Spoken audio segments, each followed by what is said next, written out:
The baby kicking inside Tess's womb was no longer a symbol of hope, but a ticking time bomb in a house built of greed.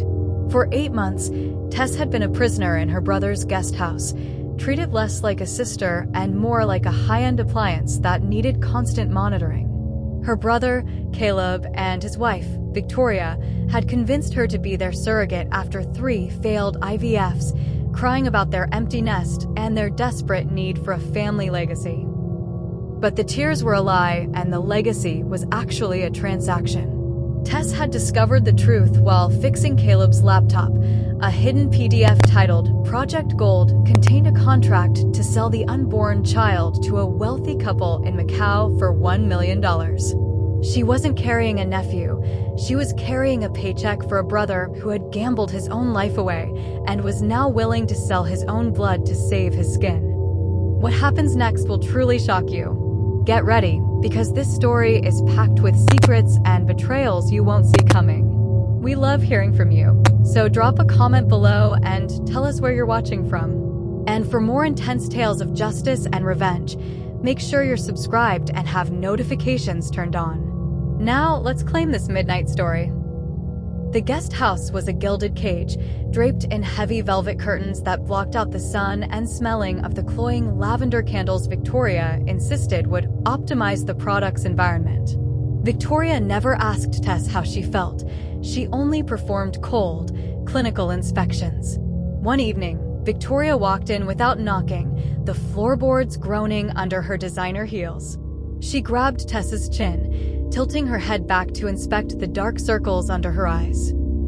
"You look haggard, Tess. The buyers, the overseas partners, expect a healthy specimen. If you don't start glowing soon, I'll have to put you on a stricter regimen." Victoria's hand felt like ice against Tess's skin. She reached down and squeezed Tess's arm, not in a hug, but with the firm, testing grip of a butcher checking the quality of meat. "Don't get attached to that bump. You're just the vessel. Once that baby screams, your job is done, and you'll be dropped at a motel with enough cash to disappear. We've already drafted the mental instability papers to ensure you never have a legal leg to stand on."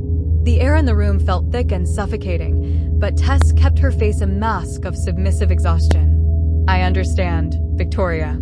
I just want you and Caleb to be happy," she whispered, her voice trembling just enough to play the part of the broken sister.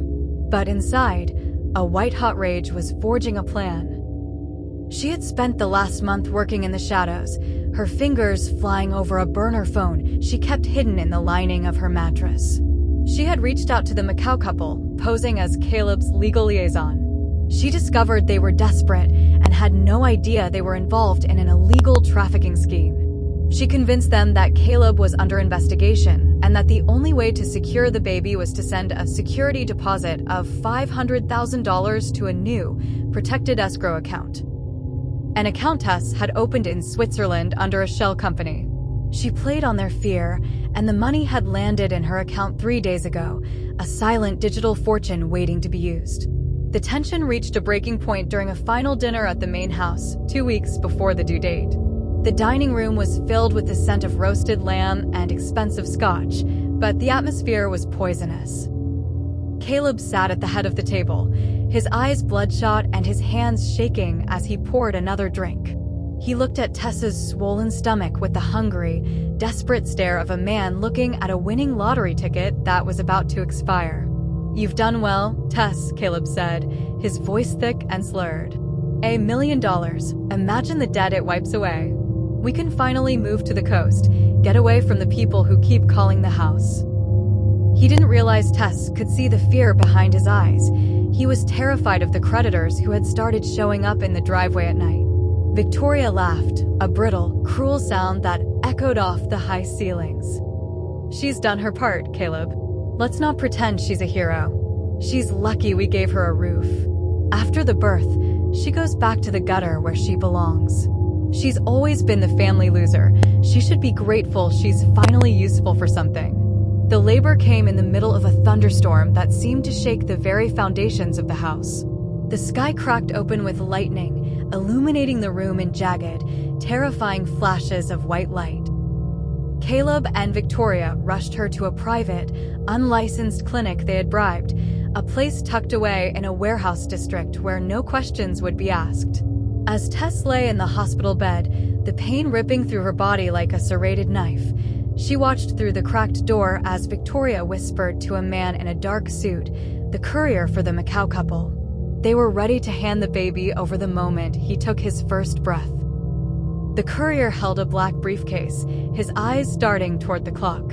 But Tess had made one more call. As the final, agonizing push came and the room filled with the sharp, high-pitched cry of a healthy baby boy, the door didn't open for the courier. It burst open under the weight of a battering ram. The sound of flashbangs and shouting drowned out Victoria's screams. The room was suddenly swarming with men in tactical gear, the word FBI emblazoned in yellow across their chests.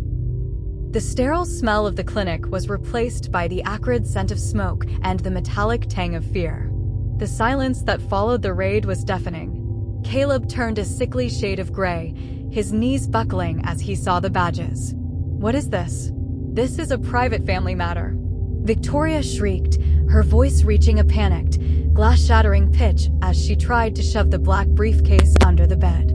But the lead agent didn't look at her. He looked at Tess. Tess, despite the exhaustion and the sweat soaking her hair, sat up and pointed a trembling finger at the briefcase. "They're selling him," Tess said, her voice clear and resonant for the first time in months. "Check the Project Gold files on his laptop.